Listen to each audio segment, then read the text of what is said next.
Welcome to the Olympus Report, Demigods, Monsters, and Gods Alike.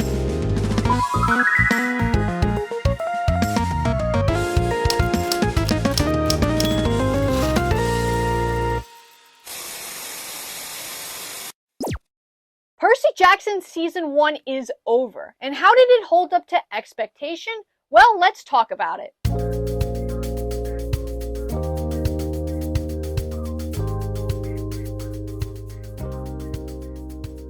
Percy Jackson and the Olympians is an absolutely fantastic show. From beginning to end, it's a solid, well-told story with amazing acting, camera work, and funny dialogue. The cinematography and editing are simply amazing, finding new ways to enhance the story.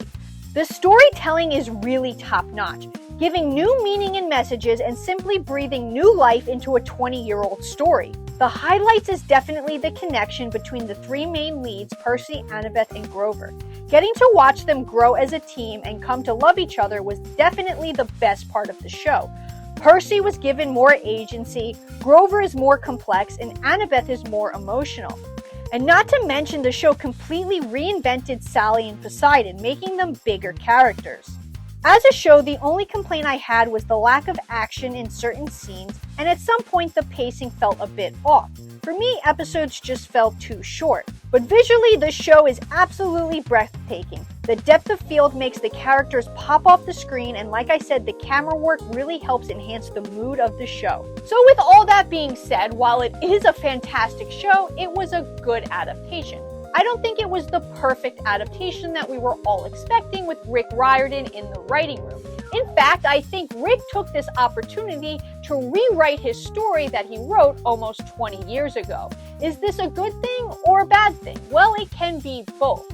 A reason something gets an adaptation in the first place is because the original source material is so loved. So when you change that, even if it's better, people may react negatively to it. On the other hand, changes can be seen as good, as the book was written 20 years ago, and Rick has grown as a writer, so of course there's things that can be improved upon. However, an artist is always their greatest critic. If an artist was given the chance to restore their painting, they would completely repaint it, because an artist is never satisfied.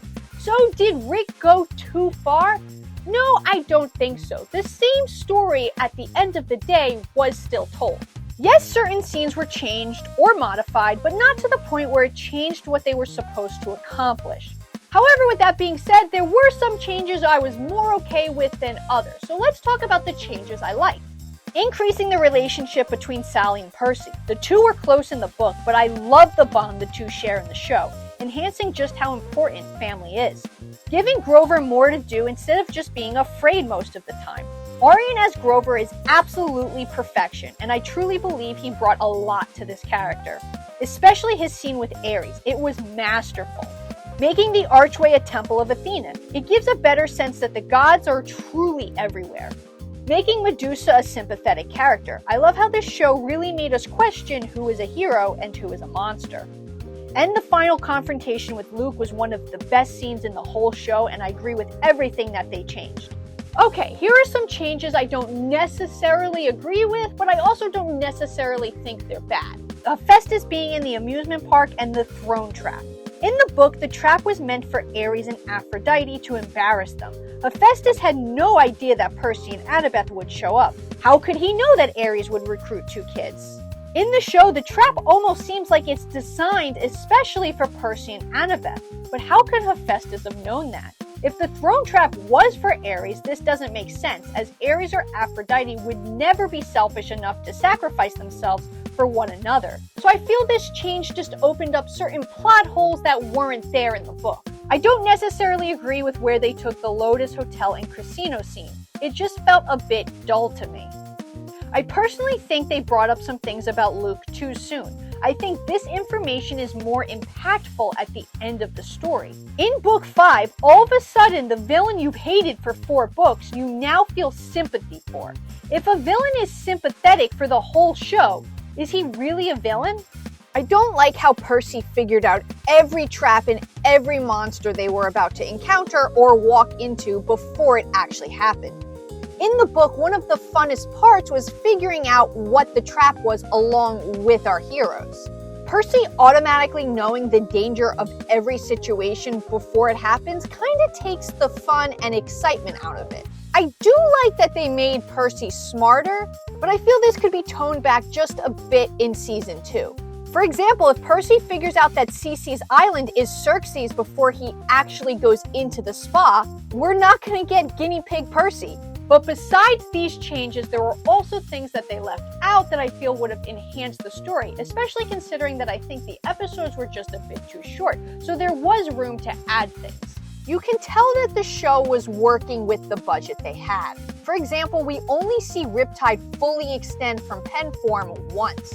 They do their best to shoot Grover from the waist up, and a lot of the big action sequences were cut. Hopefully for season 2, with the success of season 1, they get a bigger budget, so some of these changes aren't glaringly as obvious. Riptide's name was not mentioned once, which is a bit disappointing. I wish Annabeth's love of architecture was explored just a bit more, as this will lead into season 2. I really wanted to see Grover eat a tin can. The explanation of Luke's scar was also omitted, which did a lot to explain why he feels the way he does. But again, this doesn't really impact the story all too much. The story was still really enjoyable. Here are some of my favorite parts of the show. Camp Half-Blood. Everything about camp was perfect. Percy falling from the arch. What a shot. The Tunnel of Love scene. So much Percabeth goodness. Percy trying to drive a car and impress Annabeth. I could not stop laughing. The Ares fight. Like, just wow. Poseidon giving up his pride to save his son. Literally had me in tears. The final confrontation with Luke. Probably the best scene in the whole show. Overall, pretty much everything we could have wanted from a season 1. Hopefully season 2 keeps the things that work and improves on some of the things that didn't work. I give this show a 9 out of 10 and the adaptation a 7 out of 10. So overall, I'm giving it an 8 out of 10. Not everyone needs to love the show, but I do think Percy's story was finally given justice. What were some of your favorite parts about the show? Let me know down in the comments below. But for right now, that's all I have for you, Half-Blood, so I'm signing off.